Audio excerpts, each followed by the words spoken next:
Gargamel created Smurfette to begin with. Not many people know that. He is the actual real father of Smurfette. He created her. And he sent her over into Smurf Village to cause a lot of trouble. And instead, Papa converted her and turned her blue into a real Smurf.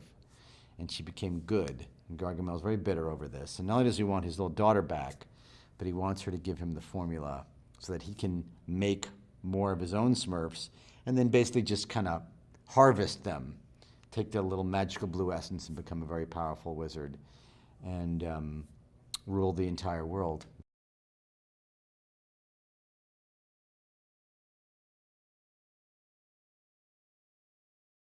I do think it's really funny that he has this sort of, casual yet intensely intimate relationship with a cat who is smarter than him.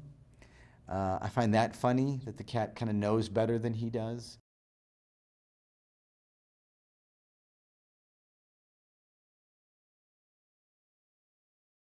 It was easier this time because it's such a weird character that it was nervous making. And I have to credit Jordan Carner, the producer. He really wanted to make sure it stayed medieval and fish out of water and antiquated. And Rajat Gosnell, the director, wanted to make sure that he was heightened and always passionate and crazy. And I was afraid of both of those things because I knew he'd be funny if he was more modern. And I knew that it's a little safer playing it laid back. And so now we kind of I trust that it'll work at kind of high energy and that the medieval flavor works. And we all sort of know the boundaries where the character's funny. And on the first one, we would try like 15 different alternates on almost every line to see what's going to work.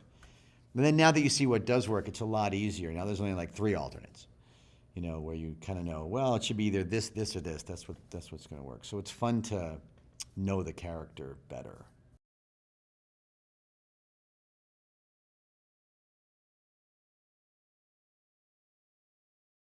This is a really fun job. I mean, honestly, this is really, especially now that the makeup, as you'll see, is a long time.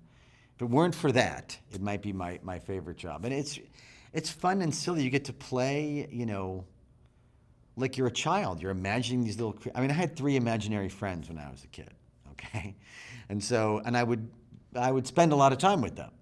And it's like I'm doing that again. I'm, of course, a little more angry at these imaginary friends than the ones I grew up with. But still, I'm like, playing with a pretend cat and pretending to do magic, and then later with the satisfaction of it actually looking like it really happened. It's really, even just waving a magic wand and then somebody makes a light effect happen, even though nothing's happening yet. You're not seeing anything appear yet because they're obviously going to do that later. I guess the day I start seeing things appear is when I probably need to take a step back. But even just a little like light effect is so cool. And it's like, when you're a kid, you always dreamed you could do things like that. And then you get to do it as an adult, and then they pay you. Very nice.